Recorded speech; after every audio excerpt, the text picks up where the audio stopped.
Samaria Rações, uma nova era, uma nova ideia, um jeito diferente de alimentar o seu negócio. Olá, bem-vindo ao Agrotimista, o programa que traz as principais inovações do agronegócio. Eu sou Carlos Matos e hoje vamos conversar com Luiz Roberto, um amigo de longa data, sócio, cofundador da Agrícola Famosa, uma empresa que é a maior produtora de melão do Brasil. E vamos, nesse primeiro momento aqui, conversar, Luiz Roberto, sobre esse grande negócio que antes, há 20 anos atrás, era assim, ainda se tinha muita dúvida sobre a perspectiva da fruticultura no Nordeste e o que nós poderíamos crescer. Como é que nós estamos com o desafio? Você que é uma liderança que se consolidou ao longo dos anos, não só pelo trabalho na agrícola, mas uma liderança do setor, ocupando posições importantes na criação da Abrafrutas, né? Hoje dirigindo a Renai, uma rede importante da agricultura irrigada do Brasil. Né? Como é que você vê, como é o cenário? Conta para nós aí como é que está o cenário. Carlos, é um prazer estar aqui com você. Realmente é uma amizade já de longa data, né? Desde quando você estava na Secretaria da Agricultura Irrigada, trazendo, né? E lutando muito para o desenvolvimento desse nosso setor. Realmente, pela cultura da agricultura que nós tivemos aqui ao longo de um século, ou mais até, na região Nordeste, a fruticultura não era algo que cabia aqui, né? Aqui era aquela agricultura, eu digo que sempre é aquela perpetuação da miséria, da pobreza. Você plantar o feijãozinho, esperar vir a chuva não vem, aí você vai para o governo, pede ajuda, e isso nunca tirou ninguém daquela situação de miséria que sempre tiveram. E realmente a fruticultura irrigada, né? A agricultura irrigada do qual vem a fruticultura, vem transformando as regiões no Nordeste brasileiro como um todo, e não é diferente aqui no estado do Ceará. Nós temos exemplos de vários semiáridos no mundo que se desenvolveram, apesar dessa condição climática, né? Então eu digo sempre que essa seca, né, o semiárido, na verdade ele é um aliado a esse setor de hortifruti, porque realmente a chuva atrapalha. Quando você tem muita chuva, né, como agora começa o período chuvoso, você tem que diminuir o plantio, porque você tem muita incidência de pragas, de doença. Ela tem que ocorrer para poder recuperar os aquíferos e poder irrigar. Mas, no momento da produção, ela é negativa. Então, ter a visão de que realmente a gente poderia desenvolver algo aqui, que é o que você teve, conhecendo outros lugares do mundo, foi fundamental, porque realmente o estado do Ceará se preparou para isso, né? O semiárido a gente tem em vários lugares do Brasil, não é só no estado do Ceará, mas aqui tem se desenvolvido muito porque nós temos um porto muito adequado para exportação, nós temos a Barra de Castanhão, temos o CAC, né, o Cinturão das Águas, ou seja, a gente tem alguns distritos de irrigação também funcionando, então tudo isso ajuda a estimular a produção de alimentos e realmente trazendo, né, não só para os alimentos, mas trazendo um desenvolvimento sustentável e dando uma dignidade às pessoas que trabalham, porque é um setor que emprega muita gente, né? A gente tem os dados daí do IBGE, a fruticultura no Brasil todo emprega na média 2 pessoas por hectare. São 2,5 milhões de hectares para 5 milhões de emprego. E só para o nosso ouvinte ter uma ideia, a soja, uma pessoa cuida de 200 hectares na média. Então a fruticultura, ela dá 400 vezes mais emprego por hectare. E a gente fala um número assim, às vezes o número solto não impacta, mas não é 5 vezes mais, 10 vezes mais, o dobro, é 400 vezes mais. Ou seja, ela efetivamente gera e distribui renda como nenhuma outra atividade. Então surgiu, eu acho que não tem volta, a agricultura de alto valor agregado no Nordeste, né? Dentro disso, dentro dos polos, lá como secretário nós criamos agropolos, como uma visão de fazer crescer o ecossistema. Nós temos aí Rio Grande do Norte e o Ceará com polos muito claros, né? Vocês têm um papel também decisivo no polo de Mossoró, que começou lá atrás com a Maísa, mas eu diria que houve uma nova geração de empresários. E muitos oriundos desse processo da Maísa, que o Geraldo Rola foi um visionário, né? Nós temos que reconhecer o esforço que foi feito. Naquela ocasião, nós também trouxemos a Del Monte, até já brincamos sobre isso, que a gente pensou que... eu não pensava isso, mas o setor chegou a pensar de que era um mal, de que ela viria para destruir os que estavam aqui. E nós, na verdade, abrimos as portas do mundo com um trabalho de sanidade, que o Rio Grande do Norte já tinha iniciado, o Ceará fez de controle de mosca das frutas, mas nós estamos em 2025. Em 2000 eu começava a ver essas discussões todas do planejamento do que iria acontecer. Como é que a gente pode imaginar aí os próximos 10 anos? Qual é o cenário que você enxerga? Pois é uma pergunta interessante, cara, porque nós vamos completar agora em abril 30 anos que a gente fundou a Agrícola Famosa. Tá. Viemos do interior lá de São Paulo, no meu caso, meu sócio Carlos veio de São Paulo, né? Então, realmente foi uma mudança de vida muito grande, você sair lá do estado mais desenvolvido do Brasil, eu morava na cidade de São Paulo e vim se instalar na região de Mossoró, na Chapada do Apodi, né? Então foi uma mudança muito grande. E se naquela época a gente tivesse gravado uma entrevista e dizer como é que você vê daqui a 30 anos, estaria muito longe do que a gente está hoje. Então realmente o potencial existia, a gente conseguiu explorar, extrair o máximo que a gente pôde desse potencial, mas ele jamais estaria no nosso radar uma previsão de chegar nesse ponto que a gente chegou hoje, né? A empresa hoje é uma multinacional de frutas, já pertence a um grupo estrangeiro. Hoje praticamente assim está consolidado. Muita gente ficou pelo caminho, muita gente, né? Como você disse, nova geração de empresários chegaram com mais tecnologia, com mais visão de gestão, e isso realmente acabou transformando. Então, se você fizer um panorama para 10 anos, como é que a gente pode aqui dizer que a gente pode caminhar? O grande, acho que um dos desafios que a gente precisa vencer é a questão de você, já pensando em alguém que chega, ou uma agricultura familiar, aquele que não tem uma estrutura que a Famosa tem, né? E a gente também não começou assim, mas que precisa ter, que é o avanço na cadeia como um todo. Hoje o grande problema é que o produtor, que a fruta e a hortaliça é altamente perecível, ele não tem um sistema de distribuição eficiente. Então aí no meio tem um monte de gente que está ganhando dinheiro, correndo muito menos risco. Então você tem, para a fruta chegar no supermercado, que seria a ponta final, muitas pessoas no meio, né? E isso tira a rentabilidade. Então o que nós precisamos, primeiro ponto, organizar, é melhorar o sistema de comercialização, para que o pequeno e o médio produtor consiga fazer com que sua fruta chegue lá e esse valor hoje que está no meio dessa cadeia reverta em favor dele.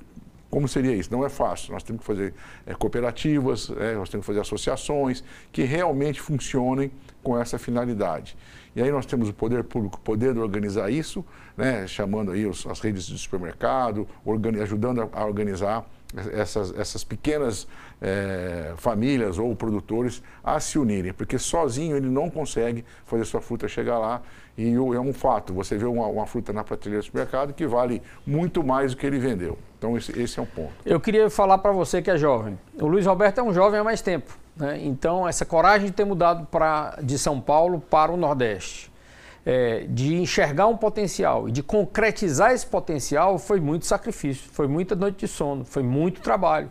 Então as coisas não estão postas de que, mesmo havendo potencial, elas vão acontecer, mas existe. Já vai longe aquela ideia de que a agricultura é coisa sem futuro, de que não posso. Depende. Se for com profissionalismo, se for com dedicação, você pode virar uma agrícola famosa, uma empresa multinacional, sócia internacional. E o que ele está dizendo é uma coisa importante, que é uma oportunidade para você. Os grandes conquistaram o modelo de eficácia e de resultado. Os pequenos ainda estão no caminho. Precisa de jovens para poder dar essa contribuição para que se possa colher esse resultado. Então, considere a possibilidade de você ser esse jovem corajoso, como foi o Luiz Roberto. É isso mesmo. Não é isso? Verdade. Eu até estive fazendo uma apresentação sobre a nossa história na AGE, né, da qual você também foi membro, até citei o seu nome lá. Realmente, acho que o jovem é que tem uma boa condição de assimilar hoje, né, porque hoje as informações estão aí, né, as ferramentas estão aí, e realmente o caminho é esse mesmo, é acreditar e ir para cima. Isso mesmo. Então, concluímos aqui esse primeiro momento e fique no ar que nós vamos voltar daqui a pouco. Até já!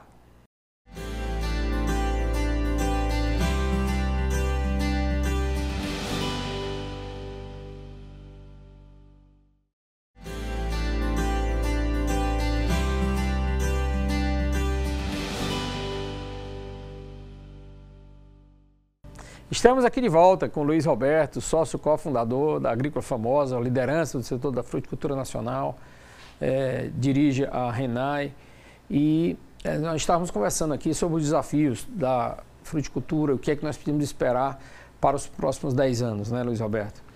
É isso mesmo. Então você coloca a organização dos pequenos produtores, eles podem capturar mais tecnologia, um acesso ao mercado com a organização da cadeia produtiva melhor. E realmente eu acho que esse é o ponto que ainda incomoda, né? Você vê empresas grandes, bem estruturadas, bem colocadas, posicionadas no mercado internacional, e o pequeno ainda com uma dificuldade grande. Qual é o papel do governo nisso, na sua visão? Então, Carlos, eu acho que o governo ele realmente tem que incentivar, na prática mesmo, esse associativismo e cooperativismo, de forma com que eles realmente se unam em prol da comercialização, isso assim, já pensando naqueles que já estão produzindo bem. Se você for dar um passo anterior, nós temos a questão das tecnologias de produção.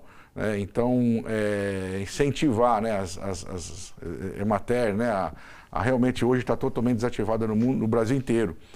Você levar a tecnologia para os pequenos produtores, né, e ajudá-los a adaptar, porque muitas vezes você tem a tecnologia que funciona num lugar, não funciona no outro. Então, o papel da Embrapa realmente de pesquisar e divulgar. Hoje a gente vê que a Embrapa gasta mais de 90% do seu orçamento com folha, não tem mais as mesmas pesquisas que tinha antes, a gente vê o pessoal desmotivado. Então, realmente, o governo ainda tem esse papel importante, eu acho, que na ajuda, né? Tanto que as empresas grandes é que acabam tendo seus próprios departamentos de pesquisa e desenvolvimento, e tudo que ela aprende ali acaba ficando com ela. Então, eu acho que quando você tem uma entidade pública fazendo isso, você permeia isso melhor. Então, eu acho que divulgar, desenvolver e divulgar tecnologia é uma coisa que o governo pode fazer, a parte comercial é outra, e no meio desses dois tem uma coisa importante que eu vejo o Sebrae fazendo, mas é muito ligado à cidade, né? A gente tem que levar isso mais para o campo, o Senar também começando a fazer isso agora, que é a questão da gestão, é outra coisa muito importante, né? Você não pode mais fazer as coisas do jeito que era no passado, eu acho que é isso, acho que é aquilo, plantar sem saber quanto aquilo custa, qual é o valor que você pode vender, o que você tem que fazer para se economizar, ou seja, ter uma gestão muito mais organizada no seu negócio. E realmente, quem consegue fazer isso, ainda que empiricamente, ainda que às vezes até assim meio no instinto, ele acaba crescendo mais. Aquele que não faz essas contas, que vai crescendo às vezes sem muita organização, acaba ficando pelo caminho. Então essas coisas são coisas que o governo tem como ajudar muito o pequeno e o médio produtor. Agora os modelos vão mudando, né? Tem hoje uma desconfiança em relação às iniciativas de governo, porque quando troca ou a corrente política, ou mesmo o governante, ainda que seja da mesma corrente política, há uma descontinuidade muito grande dos programas. Isso tem acontecido sucessivamente. E há muitos economistas que defendem hoje os players da cadeia para organizar. E eu vi algumas experiências. O Grupo SEC em Petrolina está com 200 parceiros, 200 pequenos produtores. O Graco da Agrícola, como chama a empresa dele? Também me esqueci agora. Ele trabalha com uva, bastante uva de terceiro. Ele trouxe agora o gerente, que eu tive lá no Peru, da EcoSá, eu acho a empresa, uma das maiores empresas de produção de uva, ele é de Petrolina, está voltando para integrar pequenos produtores, para organizar a cadeia. Então, você não acredita que esse seja o caminho mais provável do que vai acontecer? Esse é um vácuo que vai, quer dizer, eu acho que o problema não está no governo, mas sim, então, nós estamos falando aqui das pessoas que fazem parte dos governos, né? Sim. De governantes, vamos chamar assim, porque quando você troca um governo e você não dá continuidade, que é o que realmente vem acontecendo, ou então, não tem recursos, né? Não prioriza, né? Eu acho que acaba ficando de lado, mas e aí a iniciativa privada vai aproveitar esse vácuo e acaba entrando, mas no fundo, se você pegar o que o SEC faz, o que o Graco faz, é importante para desenvolver esses pequenos produtores. Mas se esses pequenos produtores conseguissem fazer eles mesmos, eles estariam capturando mais valores ainda.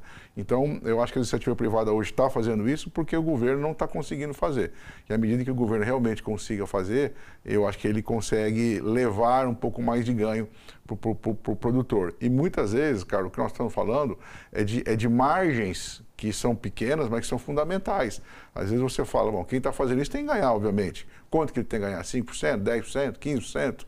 Né? A gente não sabe quanto que isso vai, mas tem que ganhar e merece. Esse percentual podia estar ficando na mão do pequeno se ele tivesse melhor organizado. Mas na falta do governo, a iniciativa privada faz e está fazendo melhor, né? Mais bem feito que o próprio governo. E está desenvolvendo e está funcionando. Agrivale chama a empresa do Agrivale, exato. Então, mas tem mecanismo no governo. Naquela época nós fizemos um instrumento que eu achei que foi muito, muito eficaz, porque existe uma regra no crédito que é o Acordo de Basileia, que é uma coisa mais curiosa do mundo, porque você tem que ter 130% do que você pretende tomar como crédito.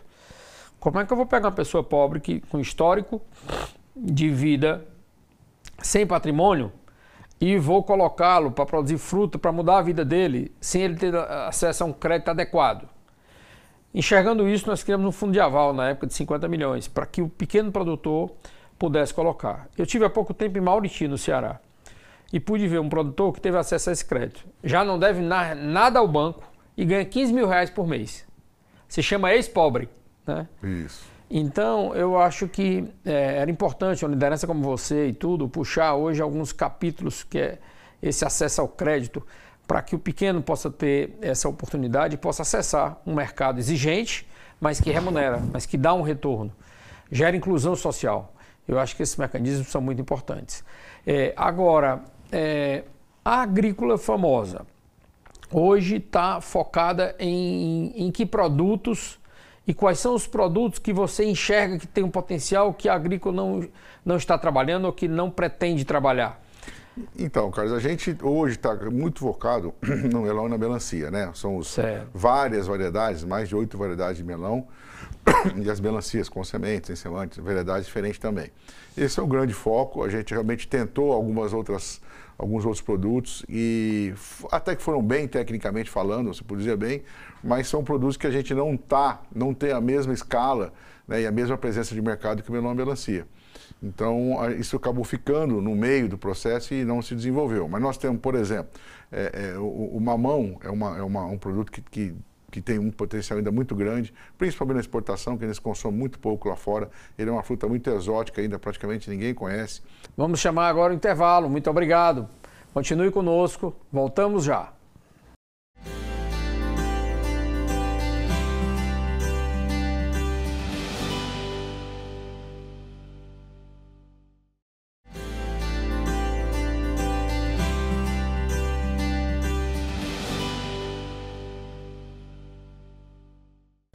De volta com o Luiz Roberto. Uma conversa muito boa sobre o potencial da fruticultura e sobre as demandas. Agora mesmo estávamos conversando sobre demandas novas que o setor oferece. Mas temos alguns desafios na cadeia, que você já comentou alguns deles. Alguns vocês deram uma solução muito criativa na área de logística. Eu queria que você falasse um pouco sobre esses temas, né? Porque a gente falava de logística, como é que resolve, a importância do Porto Pecém, de mão de obra. Sempre se achou que era uma oportunidade, que haveria sempre mão de obra. Sempre se vendeu o Nordeste como mão de obra abundante. Há poucos dias um exportador me disse que perdeu melão no campo porque não pôde colher, né? Então eu queria que você abordasse esses desafios aí para a gente compreender melhor. Pois é. Então, primeiro, um grande desafio de um gestor, Carlos, eu sempre faço uma comparação para as pessoas entenderem com o jogo de futebol. Nós, como os empresários, empreendedores, nós somos o técnico, né? A gente não entra no campo, a gente não bate a falta, não dá carrinho, não faz nada lá dentro do campo. A gente fica numa arinha pequena, restrita, mas o nosso papel nesse modelo que a gente tem hoje é escolher as pessoas certas, colocar na posição certa, tirar delas o máximo que elas podem dar e mantê-las incentivadas para estar no time, né? Esse acho que é o grande papel que nós temos que fazer, e por isso que um técnico de futebol ganha tão bem, e por isso que às vezes o time está mal, troca o técnico que não estava nem no campo e muda completamente. Então, eu acho que é importante as pessoas, e isso a gente está lidando com gente, né? Assim como o futebol é só gente ali dentro, não tem outro, não tem máquina, não tem nada, né? Não tem outro insumo, não seja gente e a bola. O nosso negócio também tem muita mão de obra, então gente é uma coisa importantíssima. E realmente a gente passou por momentos muito bons, onde realmente a gente teve a oportunidade de gerar emprego e melhorar a vida de muita gente, de uma geração inteira, né? Eu sempre digo que nós tínhamos funcionários que o filho ia lá, pequenininho, às vezes visitar com o pai, hoje é agrônomo, filhos que hoje são médicos, são dentistas. Então, realmente, além de melhorar a vida de quem estava trabalhando, a geração que veio tem uma condição muito melhor. O que tem acontecido nos últimos anos aí, e eu tenho tratado muito em Brasília, já tive com o ministro do Trabalho, ministro do Desenvolvimento Social, é que esse programa que nós temos aí, que deveria ser um socorro temporário para aquele que perdeu o emprego, virou um incentivo ao desemprego. porque a renda ficou tão grande, e aqui só quero lembrar que esse número não foi colocado pelo PT, foi colocado pelo Bolsonaro, de R$600, mas isso virou, nós estamos refém disso, o outro candidato vai ter que aumentar, porque o outro, e assim vai, é um leilão. Isso tem acabado com a economia, porque realmente hoje a gente não pode mais contratar ninguém sem ter carteira assinada, né? Não tem condição de fazer isso, e o funcionário não quer ter a carteira assinada porque ele perde o benefício. Tá? Nós estamos até com um projeto de lei que já passou na Câmara, está no Senado, com a relatoria do senador lá de Roraima, e no final do ano a gente já avançou muito com o governo, deve voltar a retomar agora o assunto, onde diz que pelo menos o contrato temporário, aquele safrista, ele possa ser contratado pelo regime safrista sem perder o Bolsa Família. Porque ele perde, ele vai e volta atrás na fila, então está um problema muito sério. E a fruta é altamente perecível, tem que fazer a colheita naquele exato momento. Então, isso realmente tem atrapalhado muito. Então, a gente vê, de um lado, o governo sem dinheiro, precisando fechar as contas, né, o déficit fiscal é enorme, e por conta disso tem que aumentar juros e tudo mais. E por outro, nós estamos gastando algo em torno de 300 bilhões de reais nesses programas sociais, que no fim, até para apostas, para as bets, esse dinheiro está indo. Então, é óbvio que existe um desequilíbrio. Nós temos que colocar isso de novo na balança e fazer com que esse dinheiro seja algo que seja realmente temporário, mas que incentive o trabalhador a ter sua carteira de trabalho assinada e trabalhar mesmo, realmente. Até para ser um exemplo, dentro de casa, para o seu próprio filho, para as pessoas que estão ao redor, a pessoa tem a dignidade de ganhar dinheiro com o seu trabalho, não com um programa de assistencialismo. Então, esse é um desafio muito grande que nós estamos tendo, porque hoje nós estamos na famosa, hoje já com um déficit muito grande, e todo o setor que a gente conversa da economia, mas a fruticultura eu estou mais Mas parece que era proibido e agora já é permitido receber o bolso e trabalhar, né, e ser formalizado. Houve uma modificação na lei recentemente que garante, que diz que a pessoa tem que ter pelo menos uma renda mínima per capita de R$218.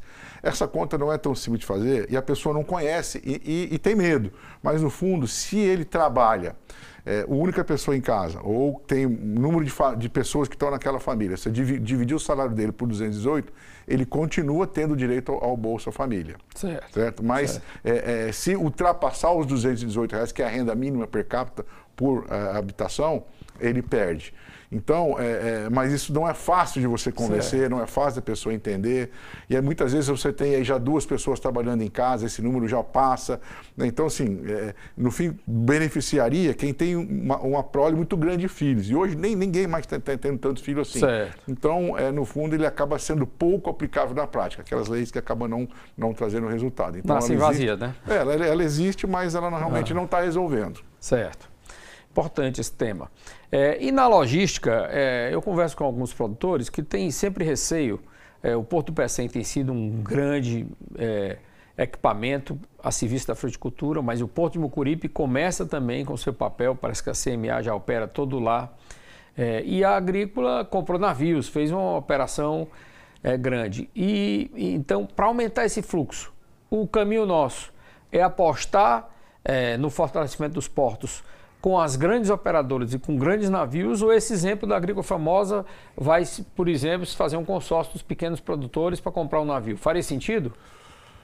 Hoje, a questão da logística, ela piorou muito após a pandemia. Você tem uma concentração de produção de contêineres de 100% praticamente está na China. E a rota dos navios tem atrasado muito e o preço tem subido. Então, para o nosso também ouvinte nos entender, a programação de entrega de fruta ela é semanal. Então, você tem uma programação com o teu cliente de embarcar por semana um número X de container, porque a dona de casa, toda semana, ela vai fazer a compra do HF, frutas e hortaliças do supermercado. Ela não compra para o mês inteiro, você não estoca HF inteiro. Então, ela compra praticamente a feira semanal, que antigamente era na rua, hoje é dentro do supermercado. Então, por exemplo, a Famosa faz algo em torno de 400 contêineres por semana. Se eu mandar os 400 contêineres por semana lá no porto e o navio não vier para buscar, e isso vinha acontecendo muito ou atrasou, eu não embarquei e a dona de casa não vai encontrar meu melão naquela semana seguinte no supermercado. Na outra, ela não vai comprar 2 melões porque deixou de comer em uma. Então, eu perdi aquela venda.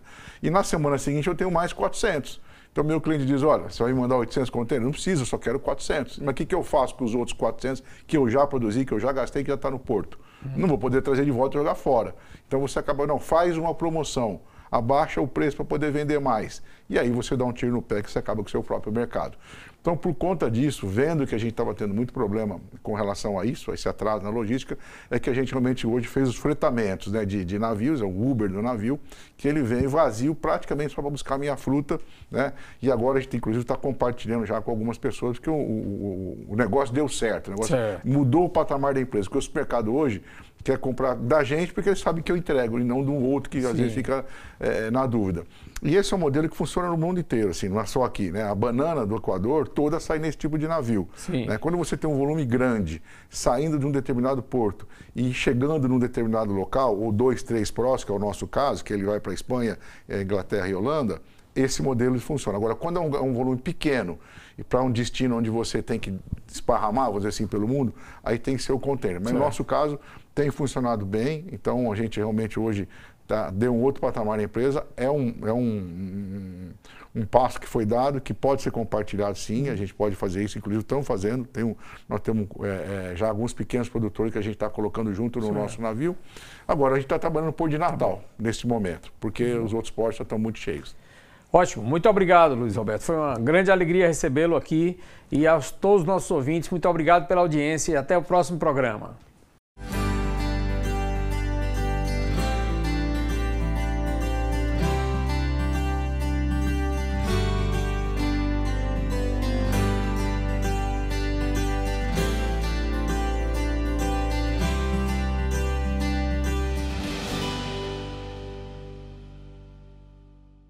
Samaria Rações, uma nova era, uma nova ideia, um jeito diferente de alimentar o seu negócio.